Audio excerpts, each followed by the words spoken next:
Hoje você vai aprender. Hoje nós falaremos sobre isso aqui. Prepare-se para a guerra. Rebecca Brown, tá? E Porcos na Sala de Franklin. São dois livros que provavelmente deve ter os audiobooks aí no YouTube, tá? Por que nós vamos falar desses dois livros aqui? Eu vou trazer trechos do filme Matrix para você entender o que é o sistema que nós vivemos, tá? Baseado na cultura pop, para ficar mais fácil do entendimento para as pessoas que estão chegando aqui no canal. E nós vamos refletir sobre algumas coisas que estão acontecendo no mundo, tá? De antemão, antes de iniciar esse vídeo, eu vou pedir encarecidamente, né, para você verificar a sua inscrição no canal, ativar as notificações, deixar o seu like e conhecer o meu trabalho. Tem links aí na descrição. O primeiro link na descrição é o meu conteúdo premium, tá? A melhor experiência pelo computador, mas você consegue acessar tranquilamente pelo celular com todos os recursos. Por exemplo, no conteúdo premium aí, você tem o meu curso Como Vencer Todas.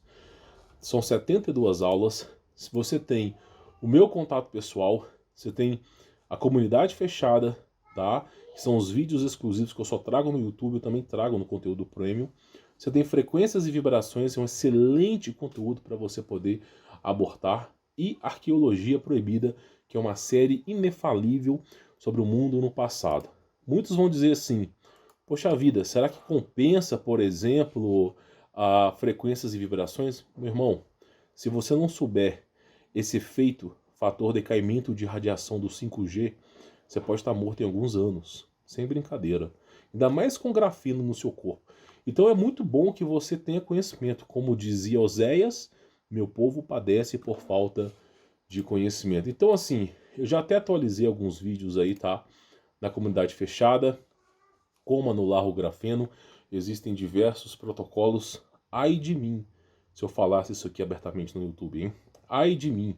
Né? O YouTube ele já soltou uma nota dos canais que estão na blacklist, né, dos Estados Unidos. Quando soltar a nota do Brasil, eu vou estar no meio dessas.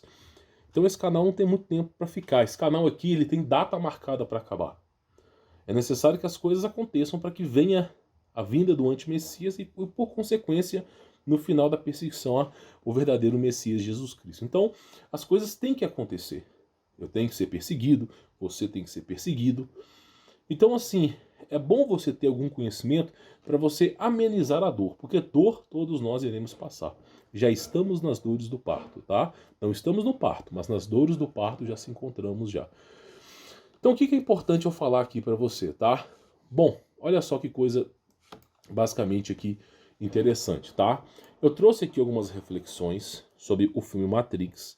Nós vamos falar sobre essas reflexões e no final vamos falar sobre esses livros aqui, tá? Olha só, nessa imagem você vê que é uma cidade macro. Por exemplo, você pega Nova York, Nova Jersey, qualquer grande metrópole, até mesmo São Paulo, você pega a cidade, analisada ela à noite, via helicóptero, e você olha a placa de um circuito de um processador, uma placa-mãe de computador, você vê a semelhança, né? A cidade, ela parece substancialmente com, né, o funcionamento de um circuito elétrico. E isso tem um propósito, tá? E no filme Matrix, ele tenta revelar o sistema pro Neo. Só que o filme é um filme gnóstico, é um filme que não retrata Jesus Cristo, retrata uma figura messiânica, mas nunca endossa a Bíblia, né? Ele usa referências da Bíblia o tempo todo, fala sobre a vinda do Messias, você tem Nabucodonosor como a nave, você tem Zion como a terra prometida, mas nunca endossa o cristianismo, é um gnosticismo ali. Porém, infelizmente, nada é perfeito, então você tem que tirar o melhor proveito do filme e descartar as más ideias, tá? Então olha só, o que uma das frases do filme fala o seguinte, né? Você é um escravo da Matrix. Todos nós somos, tá? Sem exceção. Um sistema irreal de controle criado para que você não saiba que é um escravo. É um sistema irreal porque você não o vê. Ele não é um sistema real. Não é um cara com um chicote na mão que fica te obrigando a trabalhar. Você não vê essa obrigatoriedade de trabalhar. Mas é um sistema que te escraviza sem você perceber, de forma sutil. Por exemplo, você poderia receber como salário mínimo R$ 5.000, desde que todos os deputados, senadores, todos os grandes ministros, todos os juízes se propusessem a receber, por exemplo, um salário menor. Um salário, por exemplo, talvez de R$ 10.000, que já estaria excelente para eles, né? Então tem pessoas recebendo R$ 200.000 por mês. Então, se você abaixasse o sistema, a lucratividade do sistema, a extorsão do sistema, esse sistema custaria menos para o povo. Se você removesse a burocracia, e você não taxasse as grandes empresas com grandes impostos, o funcionário que custa para a empresa 3 mil, ele simplesmente, né, que é ressalvado ao funcionário 1.000. Por exemplo, eu já contratei muitas pessoas. Você paga 3 mil, né, você tem que pagar para o governo, tem que pagar as taxas e o salário do funcionário, tem os descontos, o salário do funcionário te custa 3 mil, mas o funcionário recebe 1.000. Então, se o sistema fosse algo lícito, limpo, o funcionário poderia receber tranquilamente R$ 5.000. Tranquilamente, poderia ter uma boa ressalva. Mas como esse sistema te escraviza de forma silenciosa, uma taxa aqui, uma precaução ali, isso, aquilo, todo esse tipo de adequação faz com que a coisa fique pesada, te obrigando a ganhar menos. Ganhando menos, você não tem condições de comprar uma casa. Aí o governo, né, subsidia uma casa para você. Você vai demorar praticamente 40, 50 anos, a sua vida inteira, para comprar uma casa em Minha Vida. Tá entendendo? Você nunca vai aprender sobre homeopatia. Você vai aprender sobre o sistema medicina do SUS. Então, se você passar mal, você vai aprender a entrar na fila do SUS e nunca buscar uma alternativa. Então, o sistema ele vai te escravizando ele sem você perceber. Então, a proposta do Murphy é mostrar que se você analisar a sociedade, analisar a cidade de longe, ela parece um processador. O processador beneficia um grupo de elite e um grupo menor é desfavorecido. É uma escala piramidal. Infelizmente, até mesmo na questão de números binários também funciona assim, tá? E ele fala, olha, você é um escravo da Matrix, um sistema real de controle criado para que você não saiba que é um escravo. A melhor escravidão é aquela que você não sabe que é escravo, tá? Para que não se rebele, para que você nunca se rebele. Eles têm experiências com isso. O mundo vem sendo resetado há muito tempo. A cada 100 anos tem um pequeno reset, a cada 500 anos tem um grande reset, a cada 2.000 anos tem um clímax máximo. Então, simplesmente, eles têm experiência com o reset da sociedade, tá?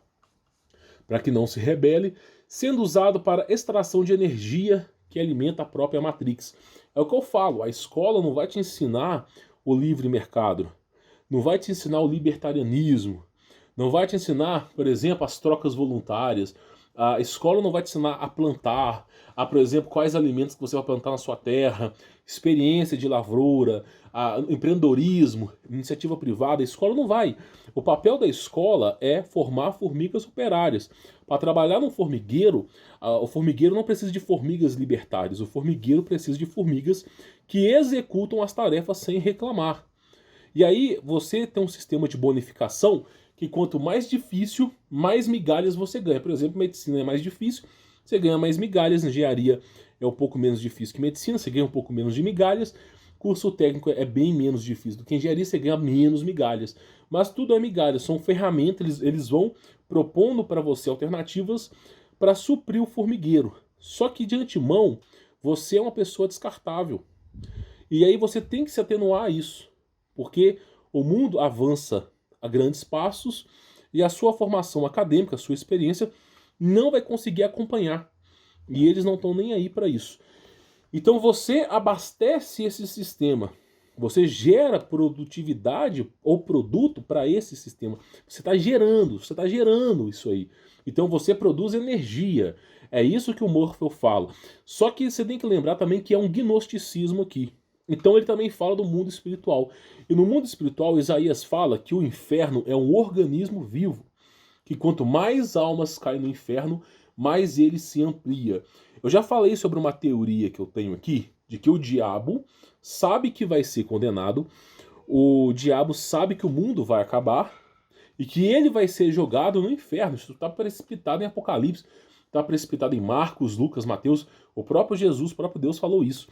Então ele já sabe que vai ser condenado. Então o interessante para o diabo é ter fonte de energia no lugar que ele for parar, para que aquela dimensão não desista, não subexista. Ele quer que aquela dimensão esteja ativa. E nada melhor do que a alma humana, que é uma bateria, né?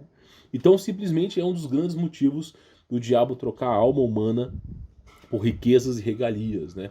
Porque aí simplesmente ele consegue angariar mais almas e essa dimensão começa a ficar mais forte, e é através dessa dimensão mais forte que ele vai tentar sobreviver ali sem a presença de Deus, porque Deus é a fonte da vida. Sem Deus você não tem vida. E aí eles precisam de sacrifícios para poder existir. Aí quando acabar a história de sacrifícios, todos os seres humanos estiverem para cima, não tiverem mais sacrifícios, eles vão ficar sem energia e serão condenados ao inferno. Mas lá no inferno, eles já têm um plano para levar as almas para lá, para ter esse tipo de energia. Eu penso, pelo menos, que o diabo, isso na cabeça dele de algum momento passou.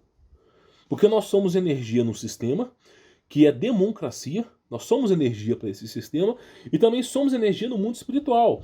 Por isso que eu falo, porcos na sala. Os demônios estão livres, tá? Nós somos energia para demônios. Você que não faz ideia, nós somos energia para demônios. Então tem frases. Esse filme é uma reflexão filosófica profunda, tentando, no limiar do despertar, a sociedade. E as pessoas acham que aquilo ali o filme se trata de um programa de computador onde você vive dentro de um programa de computador. Não se trata de um programa de computador, se trata da própria sociedade. Tá entendendo? Então, olha só, o Morpheus ele tem uma conversa com o Neo. Você precisa entender que a maior parte das pessoas não está pronta para acordar. Porque o Neo ele não entendeu a proposta da Matrix. Então a primeira coisa, quando ele entra na simulação para treinar o Neo, né, o Morpheus entra na simulação para treinar o Neo, ele fala, Matrix é um sistema, Neo. É um sistema como qualquer outro sistema. É um sistema piramidal, onde uma pequena classe vai usufruir de regalias e uma grande maioria vai ser escrava. É um sistema. E ele fala, você precisa entender que a maior parte das pessoas não está pronta para acordar. As pessoas não desejam acordar. E muitos estão tão inertes, tão dependentes desse sistema, que vão lutar para protegê-lo. O que é inertes? A pessoa ela não faz nem ideia das coisas que estão acontecendo. Essas pessoas não fazem ideia, por exemplo, do veneno que estão fazendo com os nossos filhos, das ideologias que estão sendo plantadas. As pessoas estão tão inertes que a única busca delas é fama, é likes, é viagem para a praia, é relaxar, fazer alguma coisa de relaxamento. Então as pessoas não fazem ideias do que está por trás do sistema, de uma mão que escraviza. Então ele fala, muitos estão tão inertes, não fazem ideia do que está acontecendo. Tão dependentes do sistema. Por exemplo, tem gente, vou dar um exemplo para você. Tem pessoas que têm diabetes.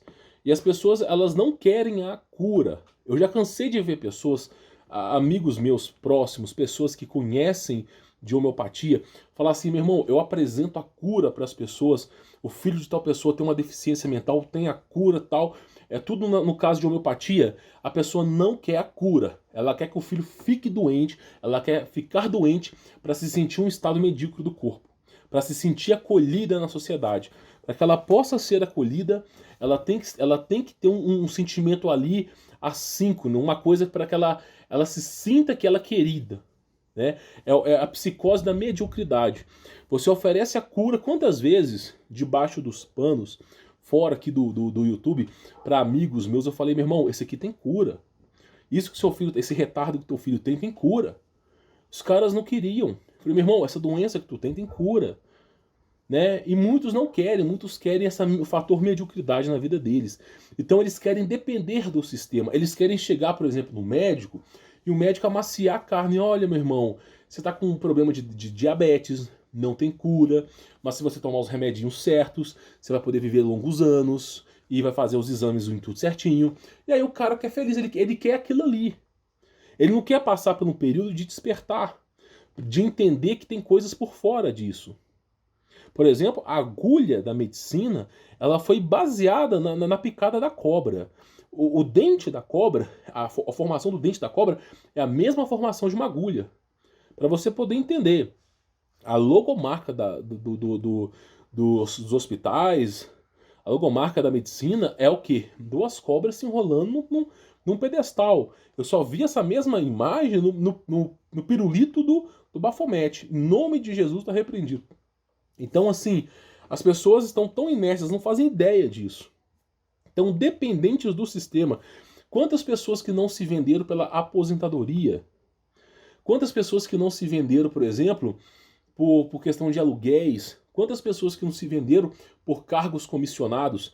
As pessoas estão dependentes do sistema. Elas não procuram alternativas. Todas as grandes revoluções, todas as pessoas que bateram de frente são fazendeiros, são pessoas que não dependem necessariamente do sistema. São pessoas que produzem, que têm o subsídio, né? Elas produzem a própria água, elas produzem, por exemplo, o próprio alimento, elas têm recursos militares, bélicos, uma grande família, e é um grupo reunido ativo. É assim que se desperta as coisas. Agora, as pessoas não, elas moram na cidade, numa casa de 55 metros quadrados, com o vizinho reclamando na cabeça, o vizinho de baixo escutando funk. Se acontece alguma discussão na família, logo chama a polícia. Então a pessoa vive naquele estado de mediocridade, não entende. Ela acha que aquilo ali é normal. Muitas vezes, dentro da prisão, é mais pacífico do que fora das cidades. Tem pessoas que viveram em prisões, por exemplo, teve um cara que foi preso no Brasil, que ele cometeu crimes, né, na Suíça e na Europa, com questão de estelionato, que o cara falou, não, olha, pode me prender. A CIA, eu não vou poder falar o nome aqui, acho que você entendeu, chegou no Brasil para poder prender o cara, pode me prender. Eu prefiro a prisão da Suíça do que ficar aqui no Brasil. Então, assim, os caras, sabe, você não entende. Você já está preso, engaiolado. Até toque de recolher já está voltando para cá. Então você está preso. E muitos vão lutar para proteger. Muitos querem proteger esse sistema. Então é uma mensagem que a gente tenta alertar. Então, assim, a Rebecca Brown, ela fala assim, prepare-se para a guerra. Ela fala sobre uma guerra espiritual, onde o diabo está tentando ganhar sua alma. Porque o seu corpo já pertence ao diabo. O mundo jaz no maligno, o seu DNA, YHWH, Yud, Re, Vav, Re, hebraico, tá? 10656, ou em algumas traduções 10565, trata-se, né, do cromossoma, trata-se do arranjo do DNA de Deus, né? É o que dizem. Só que essa tradução do tetagrama, Yud, Re, Vav, Re, na verdade, é uma transliteração. Transliteração é como você fala, podendo ser Iau, Iaô, podendo ser Yahu, Yahuá, são transliterações de fonética. E quando você pega, por exemplo, a origem dessa palavra significa diabo.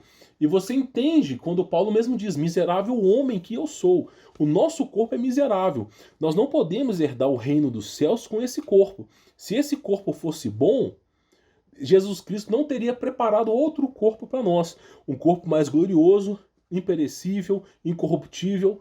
Então esse corpo ele tem que morrer. Para que você renasça, esse corpo tem que morrer. Não dá para você subsistir ou existir na existência da vida de Deus com um corpo pecaminoso. Então esse nosso corpo, ele tem o quê? 19,9% do nosso corpo é carbono. Carbono é 6 elétrons, 6 prótons e 6 nêutrons. 666. 6 elétrons, 6 prótons e 6 nêutrons. E a base molecular do carbono é uma pirâmide. Então, 666. E você tem 20% do seu corpo constituído de carbono. Então você já tem dentro do seu corpo 20% escrito 666. E você vê, o mundo jaz no maligno. O diabo, por mais que ele seja o pai da mentira, tem certas coisas que ele não pode omitir. Por exemplo, ele mesmo disse, né? Tudo isso, na tentação no deserto a Jesus, tudo isso lhe darei se prostrares a meus pés. E você vê o quê? Porque já era dele aquilo ali. A terra inteira é dele. Tá entendendo? Então você não entende o nível inerte de falta de sabedoria que você está vivendo. Como Oséias mesmo disse, meu povo padece por falta de conhecimento. Às vezes a cara morreu por um assassinato, um crime hediondo, de envenenamento, e os caras estão na mão de Deus. Foi Deus que fez, é Deus que quis assim. Será que Deus quis mesmo que o cara morresse? Pense um pouco. Pense um pouco. Meu povo padece por falta de conhecimento. E aí entra uma coisa que é bem interessante, né? Dentro do filme Matrix, Morpheus ele é como se fosse um mensageiro, tá? Você vê o papel do Morpheus no treinamento, é como se ele fosse ali o João Batista, né, preparando o caminho para Jesus. Você olha assim e fala, olha, Nil, cedo ou tarde, você vai perceber, como eu, que há uma diferença entre conhecer o caminho e percorrer o caminho. Existe uma diferença entre você conhecer Jesus e você seguir Jesus. Porque conhecer Jesus, meu irmão, satanista, ele vai dizer que também acredita em Jesus, que é um dos profetas. Por exemplo, os caras do Islã vão dizer que acreditam em Jesus, que Jesus no Islã também é um profeta. No judaísmo, Jesus Cristo foi um cara de grande prestígio, mas não era o Messias. Então todos vão dizer que conheceram Jesus. Os católicos, os evangélicos, adventistas, pentecostais, todos eles vão dizer que conhecem a Jesus. Mas eles seguem Jesus? Eles seguem porque seguir Jesus significa negar o mundo. Será que os caras estão realmente negando o mundo ou eles estão abraçando todas as causas? O governo inventa uma coisa, o povo vai lá e abraça. O governo inventa mais uma coisa, o povo vai lá e abraça. Ora, se você está concordando com o governo, você está amando o mundo.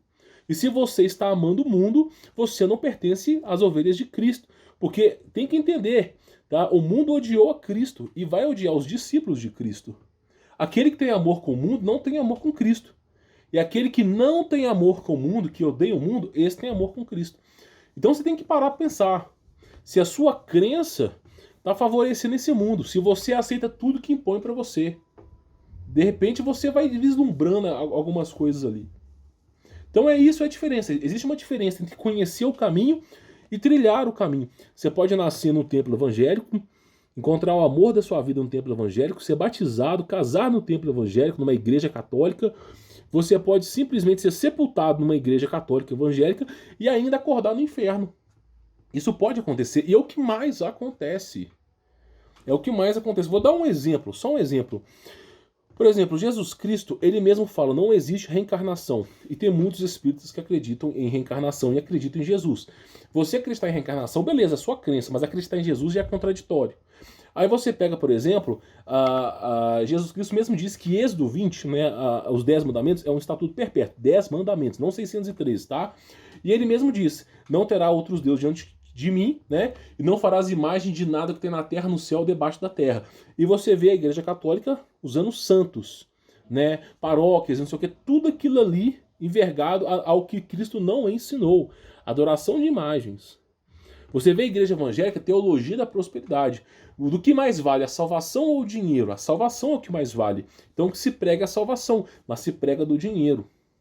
Inclusive, eu trouxe aqui o plano desses caras da teologia da prosperidade. Eu não posso falar abertamente, não posso, mas o plano dos caras para fazer com que as igrejas evangélicas, tá, se prostrassem ao diabo através da teologia da prosperidade.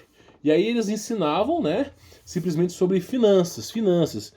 Jesus virou curandeiro. O cara entra com um bicho de pé, o cara entra com uma hemorroida, o cara entra doente, o cara entra querendo um milagre, de repente ele quer ungir o carro dele, ele quer conquistar uma mulher, um cargo maior. Ou seja, antigamente as pessoas entravam na igreja, a eclésia sair para fora, nunca existiu o templo de pedra assim, comunhão de pessoas, mas ultimamente as pessoas se reuniam, o cara estava na redenção de Cristo, ele já negou o mundo, ele sabia que o mundo era pior e que ele estava esperando a vinda do Messias. Agora o cara entra na igreja evangélica católica, ele entra com uma proposta. Ó, eu só vou entrar se Deus me ungir. Ah, o cara acabou de entrar na igreja, já quer ser pastor, já quer ter dons, já quer falar em línguas. O cara nem entende que línguas não é língua dos anjos, e sim língua humana. Onde você fala no idioma, o cara entende no idioma dele. Essa história de eita, xalala, aquilo ali não existe, meu irmão, aquilo ali é demoníaco. Então, assim, meu povo padece por falta de conhecimento. Tá entendendo? Então, existe uma diferença entre conhecer o caminho e trilhar o caminho. Existe uma diferença, tá? Conhecer, muita gente conhece. Agora, seguir o caminho, toma minha cruz e me segue, nem todos farão. Porque eu vi coisas que eu não posso dizer abertamente aqui, mas eu vi o presságio. Eu vi a instrução da marca da besta sendo aplicada nas pessoas e os evangélicos adorando. Não, essa não é a marca da besta. Quando que não será, meu irmão? Quando que não será? Se você não é forte o suficiente para encarar, para negar o mundo, como é que se você não nega o mundo, você é do mundo. E se você é do mundo, você não tem parte com Jesus. Não espere ser salvo. Ou você nega o mundo, negue-se a si mesmo e aceita Jesus. Eu não tenho que amaciar a carne aqui. Esse é o verdadeiro evangelho. Negue-se a si mesmo. Negue-se o mundo. Se você aceita as coisas do mundo, você não é de Cristo. É simples. Se você vai aceitando os caras fazendo tudo que é tipo de coisa com o seu corpo, você não é de Cristo. Então existe uma diferença entre conhecer o caminho e trilhar o caminho. Porque Jesus Cristo, meu irmão, olha só, Cristo, ele é o Senhor do arrependimento. Existe um mistério sobre a salvação, tá? Mas olha só, não adianta você falar, eu sou de Cristo, ah, meu Deus é Jesus Cristo, e você ir pra balada, você ficar em festa, joguinho de videogame, sobe e desce. Não adianta você falar que é de Cristo e viver no mundo. Não adianta você falar que é de Cristo e aceitar o sistema te englobando. Não adianta você falar que eu sou de Jesus Cristo e todo mal lhe preceder. Tá entendendo? Ou você é de Cristo e nega o sistema e o sistema lhe persegue, ou você é do sistema e o sistema, né, tem você como grande cidadão do honorário lá. Tem que fazer a sua escolha. E aí existe uma outra frase de Matrix que é o seguinte, né? Matrix é o mundo que jogaram diante dos seus olhos para deixá-lo cego quanto à verdade que você é escravo. Ou seja, você nasceu escravo, só tem uma libertação que é Jesus Cristo. Você não faz ideia do que é esse mundo. Você não nasceu para ser engenheiro. Você não nasceu, por exemplo, para ser médico, advogado. Você não nasceu para ser Uber. Você não nasceu para ficar comprando apartamento, para você comprar terreno. O seu propósito não foi esse. Deus criou você com outro propósito. Você estuda e é um desperdício de tempo. Você entra na faculdade e é um desperdício de tempo. Você molda a sua vida num desperdício de tempo, porque Deus não fez esse propósito para você. E você do pó tu vieste, do pó tu voltarás. Você vai voltar pro pó, você vai morrer, ninguém é imortal. E é um desperdício de tempo. Então muitas vezes o cara fica na faculdade, eu fiquei 10 anos. 10 anos na faculdade. E você vai fazer aquela loucura estudando. E pra quê? Pra depois você chegar no tempo e você, pô, eu perdi meu tempo aqui. Não é isso. Então as pessoas elas entram na crise existencial. Elas não entendem. Um fator da depressão é a crise existencial. Dois fatores. Primeiro, um dos problemas da depressão é falta do que fazer. Né? É parar de querer militar na internet e começar a ser mais proativo. Uma das coisas. Segundo, tem uma psicose, uma doença ali por trás, muitas vezes intoxicação alimentar. Agora, muitas vezes é o quê? O cara ele entra numa crise existencial. O cara não entende o propósito dele. Ele não entende. Ele acha que, não, minha vida é o quê? Eu vou construir, sei lá, vou construir uma família, vou comprar um apartamento. Aí o cara entra na depressão. Porque esse nunca foi o propósito. Você não entende que você vive uma guerra biológica, uma guerra física, uma guerra espiritual. Você não entende o propósito do ser humano. Aí os caras não entendem. O diabo, os diabelos acusadores, os que seguem o diabo sabem do seu propósito. Agora o cristão desconhece. Né? Buscar a Deus acima de todas as coisas. Buscar a Jesus Cristo acima de todas as coisas. Né? O cara que é cristão, ele começa uma narrativa na luta contra as trevas. E as pessoas não fazem isso. As pessoas, elas se declinam às trevas, tá? E aí tem várias e várias frases. Por exemplo, essa aqui, olha. Olha só. Liberdade, verdade, paz ou talvez amor, tá? São ilusões, fantasias da percepção, sínteses temporárias de um débil intelecto humano. Perfeito.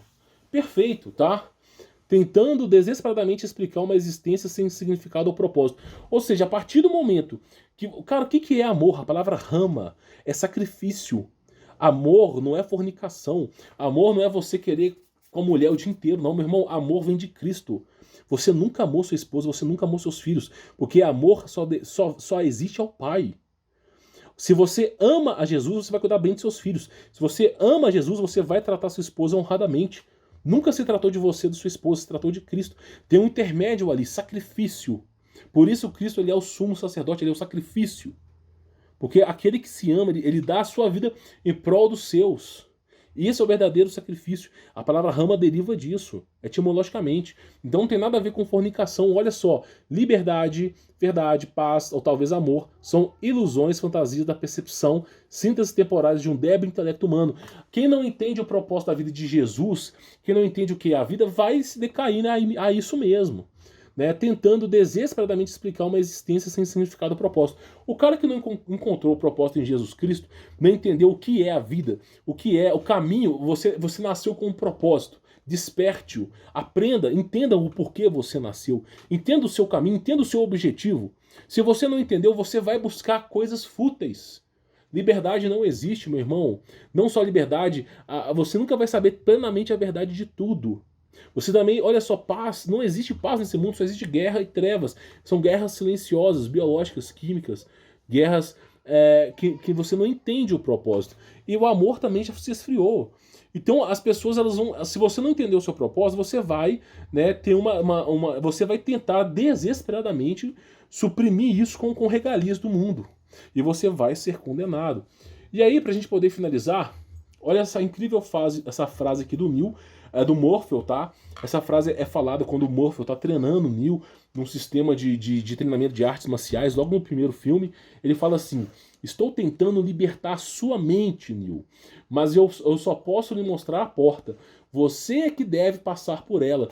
Então não adianta só eu chegar aqui no YouTube e falar pra você o que é a verdade. Não adianta se você não buscar. Se você não dobrar o seu joelho a Jesus, se você não buscar a entender a verdade, se você não pedir a Cristo para que o Espírito Santo possa revelar para você a vida, não adianta, eu não sou capaz de mudar a sua vida. Você pode pegar esse vídeo, você pode amarrar o seu pai e a sua mãe na cadeira, você ó, essa aqui é a verdade do mundo, e pegar esse vídeo, colocar o seu pai e sua mãe para assistir, amarrado na cadeira, que eles ainda vão negar a verdade. Não sou eu que convenço as pessoas, é o Espírito Santo. Você precisa dar um passo, você precisa se mover.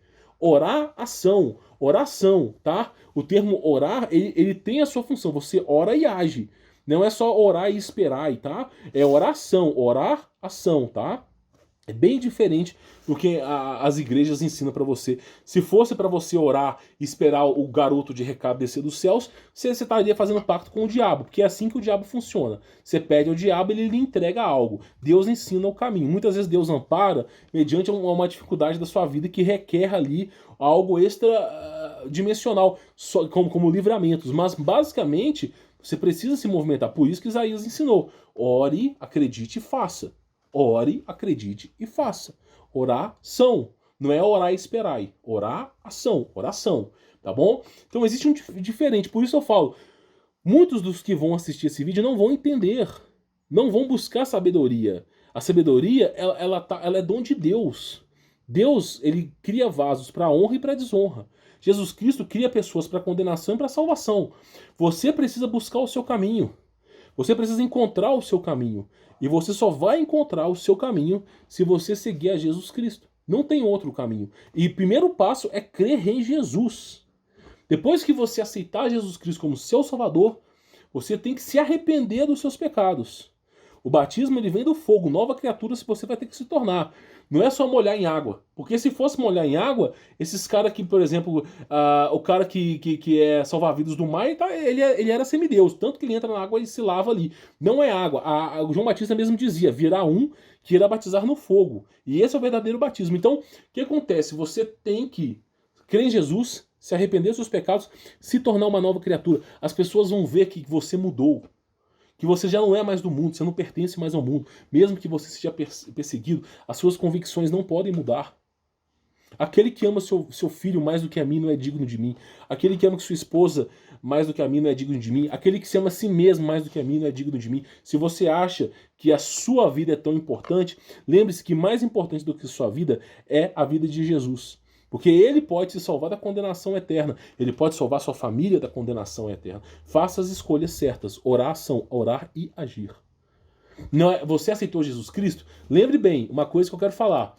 Você aceitou Jesus Cristo? Lembre-se disso aqui, ó. Existe uma diferença entre conhecer o caminho e percorrer o caminho. Não é só da boca para fora. Ah, eu amo Jesus. Não, não é da boca para fora. Não é algo só declarável. Você tem que dar frutos.